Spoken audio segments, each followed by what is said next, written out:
Yung dito.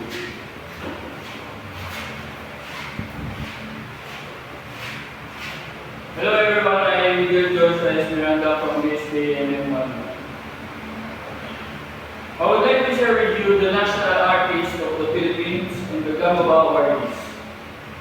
National Artist of the Philippines, ito yung mga tao na binigyan ng award ng ating government sa paggawa nila ng kanilang art o sa pag-share nila ng kanilang art patungkol sa mga Pilipino.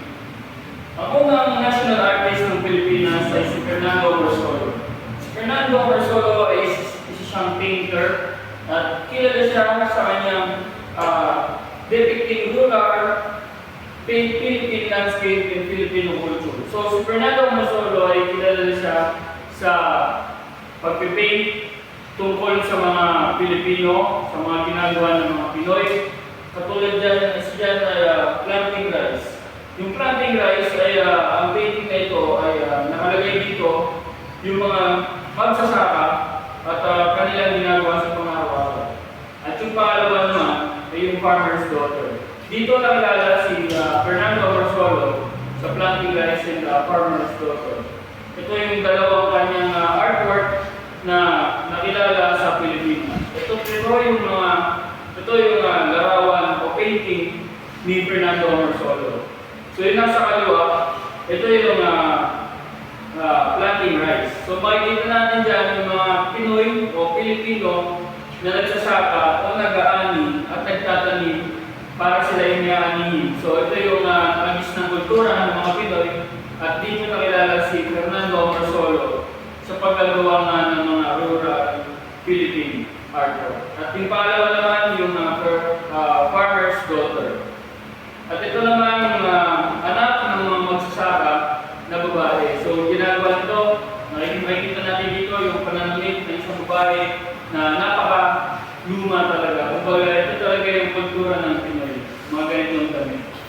So yung pangalawa naman ay si Nick Joaquin. Si Nick Joaquin naman isa siyang literature. Gumagawa siya ng mga nobela at ito yung mga gawa niya, The Woman Who Had Two Novels and May Day Live. So Nick Joaquin, renowned for his contribution to Philippine literature, including novels like The Woman Who Had Two Novels and short stories like May Day Live and Impato in the Summer Solstice. Si Nick Joaquin, isa siyang literature unlike Fernando Marsolo. Si Fernando Marsolo, isa siyang artwork, isa siyang painter. Si Nick Joaquin naman, isa siyang writer. Sumusulat siya ng mga novels, ng mga short stories. Ayan yung mga ginagawa ni Nick Joaquin. So yung pangatlo naman ay si Francisco Balagtas. Si Francisco Balagtas ay katulad ni Nick Joaquin na literature. Sumusulat din siya ng mga poet, and mga sinusulat ni Francisco Balagtas. Francisco Balagtas often considered the preeminent Filipino poet of the 19th century, famous for his epic poem, Torrante at Laura. So si Francisco Balagtas ay sumulat ng poem na Florante at Laura. So yung pangalan naman, si Levi Celerio, ito naman ay isang musical artist, a composer and lyricist known for his numerous original composition and lyrics. So si Levi Celerio, sumusulat siya ng mga kanta, gumagawa siya ng mga arrangement ng song na classic Filipino o yung mga classic Filipino yun nga. Isa dyan yung Christmas song na ang Pasko ay sumapit and sa unggoy ng duyan. So si Levi Celerio pala ang sumulat ng Pasko ay sumapit at sa unggoy ng duyan. So yung pangapat naman, si Napoleon Abueva. Si Napoleon Abueva naman ay isa siyang visual arts. Celebrated for his sculpture. So si Napoleon Abueva ay isa siya sa mga gumagawa ng mga sculptures. Katulad dito yung Blood Compact, Monument in Bohol, and the 9 Muses in UP Diliman. So si Napoleon Abueva, siya yung gumawa ng Blood Compact doon sa Bohol. Yung mga kulay itim. At siya rin yung gumawa ng 9 Muses doon sa UP Diliman. So ito yung gawa ni Apollon. Ito yung nasa kaliwa ay yung blood compact sa ball. At ito naman, kung napadal kayo ng UP Diliman, makikita nyo doon yung 9 uses na gawa ni Apollon. So yung sumunod natin ay si Lamberto Avellana. Si Lamberto Avellana, isa siyang film and theater. Isa siyang director ng film at theater. Lamberto Avellana recognized for his contribution to Philippine cinema and theater, directing films like Anak Balita and Badyaw. So si Lamberto Avellana, isa naman siyang director ng Philippine cinema. So unlike doon sa mga nauna, sila yung literature, visual arts, and dito naman si Lamberto Avellana, isa siyang director. So yung mga na-direct niya, dito nakilala si Lamberto Avellana sa movie Balita and Badyaw. Sumunod natin si Lino Broca. Si Lino Broca ay katulad ni Lamberto Avellana na isa rin director. Known for his socially relevant film such as Maynila sa mga huko ng liwanag and Insia. So, si Lino Broca naman, unlike kay Lamberto Avellana, yung ginawa ni Lino Broca na Maynila sa mga huko ng liwanag, ito yung pinapakita dito yung history ng Maynila o yung mga nangyayari sa Maynila. Sumunod natin si Ishmael Bernal. Si Ishmael Bernal ay isang director renowned for his works in Philippine cinema, directing films like Himala and City After Dark. So katulad ni Lino Broca, director din si Ishmael Bernal.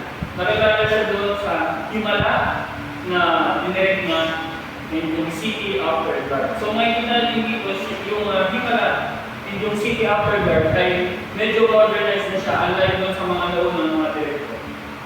So susunod naman natin is yung Gamma Ba artist. Pero bago tayo magpunta doon sa mga Gamma Ba artist, alamin muna natin kung ano yung Gamma Ba. Gawad sa Manilikha ng Bayan Awards or Gamma Ba. So yun yung ibig sabihin ng Gamma Ba. Gawad sa Manilikha ng Bayan Awards. Isang award that acknowledge folk and indigenous artists who, despite modern technology, remain true their tradition. They are recognized by the Philippine government for their invaluable contribution to the preservation of the country's cultural heritage. It is administered by the National Commission for Culture and Arts, o NCCA, through Gawad sa Manilikha ng Bayan Committee. So yung Gamma Ba awardees, yung mga awardees dito, sila yung tumutulong o sila yung nakatulong para mag-preserve yung cultural heritage ng Pilipinas. So, kailan ba nagsimula yung Gamma Ba? Gamma Ba began as a project of the Philippine Rotary Club, Makati, Ayala. So ito ay project ng Philippine Rotary Club para samahan ng mayayaman itong Rotary Club ito. Makati, Ayala. In 1992, it was adopted by the government and institutionalized through Republic Act number 755. So noong 1992, inadapt ito ng government at institutionalized ito through Republic Act number 755. These awardees support and motivate these local artists to preserve their artistic heritage for the present and future generation. These artists are also recognized as the Philippine National Living Treasure. So, I will give you 13 Gamma Ba awardees. Ito yung mga nauna. Si Gino Bulog, Masino Tintaray, Sumawon Sulaiman Dong Bulay, Salita Mono Alonso Saklan, Federico Galero, Uwang Agadas, si Darhata Sawawi Eduardo Mutuk, Haja Aganabi Api, Tevito Garcia, Magdaleno Punayo. So yung sa pangalan pa lang, makikita natin na hindi modern yung pangalan nila. Kumbaga, Ito yung mga nauna na, hindi naman nauna, pero sila yung nagpasimula ng mga folk, yung mga Philippine culture natin. Ito yung mga tao na nagpasimula ng mga kultura natin sa Pilipinas. So, umpisa natin kay Gino Bilog. Si Gino Bilog ay isa siyang poet maker. Katulad ng Anong yan. Siya ay nakatira sa Panay-Tayan o Mindoro at namatay siya noong 2003. Si Gino Bilog, nakatulong siya para ma-preserve yung literary ng mga mangyan. Yung mga tradisyon ng mangyan, si Gino Bilog nakatulong dito para ma-preserve ito. So nakatulong siya at ma-preserve ito dahil dinudokument niya yung mga natitirang piece ng ambahan, recorded not only on bamboo tubes but also on notebooks passed on to him. So, hindi lang nagsimula kay Gino Bilog yung pag-preserve ng mga nag-literate ng mga mangyan o kultura namin yan. Kumbaga, siya na yung nagpasikat dahil yung mga libro o yung mga sulatin noon ay ipinasa lang din sa kanya. The Ambahan is a poetic literary prose composed of 7 syllables. It's usually sung. Masino Intaray, ito naman ay musician and storyteller. Nakatira siya sa Palawan at namatay siya in 2013. Si Masino Intaray has mastered the tradition of his people, the Palawan, Batak, and Tagbanwa, in the highlands of southern Palawan. He is skillful in basan, forgotten music and centaur, so siya yung mga galing ng mga music.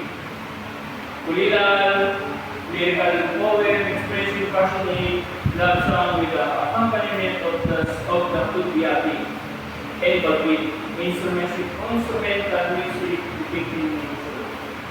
Sumunod naman si Samaon Sulaiman.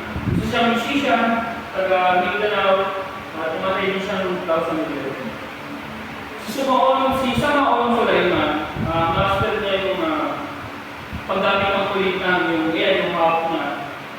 Master niya yan, siya yung isa sa mga kilalang gumagamit ng kulitan.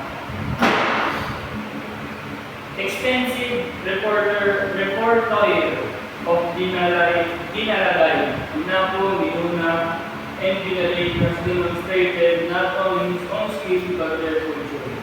Susunod naman si Landulay, siya siyang textile weaver. So magawa siya ng mga textile, yung mga yung parang tela ng mga magandang patterns. So siya yung pattern, crocodile, butterfly, flowers, mountain, streams, and lake, Cebu, in Melbourne. So wala naman yung textile weaving, isa siya sa mga gumagawa nun at kaya nabigyan siya ng award. Sunod naman sa Salitaw nun, isa rin siyang textile weaver, taga-gawa, mabubo, mansarang po del Sur. So yun sila natira. Si Salitaw started learning weaving traditional pabubo textile from the mother at the age of 12. Her family is among the remaining Bagugo weavers in the community. So, kaya siguro siya sa isa sa mga nabigyan ng award. Kasi sila na lang yung natitirang gumagawa ng textile doon sa kanilang community sa Davao del Sur. So, ano naman si Alonso Saclan. Si Alonso Saclan has worked for the preservation of Kalinga culture. He labeled that the abandoned Capitol building be turned into a museum that schools implement the practice of donning the Kalinga costume for important events, and that traditional Kalinga music should be broadcasted alongside contemporary music in the local radio station. He also formed the Kalinga Budong Dance group to guarantee that his knowledge in the performing arts is passed on to others. So, yung kaalaman na hindi niya lang sinarili, kumbaga, ipinasa niya rin sa mga iba o itinuro niya rin sa mga iba para mapasa rin yung kaalaman. Caballero. Epic chanter. Si Federico Caballero, taga Panay Bukid din siya sa Central Panay. He has worked hard to document the oral literature of his people. He has preserved the epics that use a language that has long been dead by working together with scholars, artists, and advocates of culture. So, isa siyang oral literature. Sumunod naman natin si Uwang Ahadas. Si Uwang Ahadas ay isang musician sa siyang Yakan. Uwang Ahadas has made it his life's work to preserve and promote Yakan culture through the traditional music and instrument of his tribe. He has mastered the gabang, the agong, the kitangan kayo, and others. Sumunod naman si Dalhata Sawabi. Si Dalhata Sawabi is isang textile weaver na taga-Sulu. Dalhata Sawabi is one of the master weavers in the island of Colo. Like most women in their tribe, she has learned the art of weaving the piece shahid, the traditional cloth textile worn as head cover. So, isa yung position sa mga gumawa ng cover sa ulo ng mga babae. Kasi, nung kapanahonan ng di ba, usip mga ganun na pananamit. So, sunod naman ay si Eduardo Muto. Si Eduardo Muto ay isang metalsmith, taga Pampanga. Eduardo Muto dedicated his life in sculpting, so isang sculptor. Retablos, ito yung mga sculpt niya. Retablos, mirrors, altars, carrozas from silver, bronze, and wood. Some of his artworks can exceed 40 feet tall, while the others feature smaller sizes and delicate craftsmanship. So, naman si Haja Amina Api. So, siyang map-weaver naman na taga-Tawid-Tawid. Si Haja Amina Api is recognized as the master map-weaver among the Sama indigenous community of Ongus, Makata. Her mats are known for their complex geometric patterns, proportional and unique combination of colors. Sunod naman si Teofilo Garcia, isa siyang Ilocano na taga-Apona. Teofilo learned how to knit gourd, crossets, and weave baskets from his grandfather at the age of 16. Since he learned the craft, he never stopped experimenting with other designs. He previously used nito or yung vine trimmings to decorate the headgear and then used with other materials such as bamboo after his supplier from Pagayan, Pasco. Magdalena Gamayo. Isa siyang, Ilocos Norte siya. She was reported that Magdalena has taught herself in the traditional patterns of Binacor, Inuritan, Kusikos, and Silang Sapok. She has learned the art of weaving from her aunt and started harnessing her innate skill at the age of 16. She may be in her late 80s, but she managed to arrange threads on the loom, which is the hardest task in textile weaving. So yun lang. Thank you for listening this video. Yung tinagalan, mag-20. Oo na. Di pa ata na save, lobat na.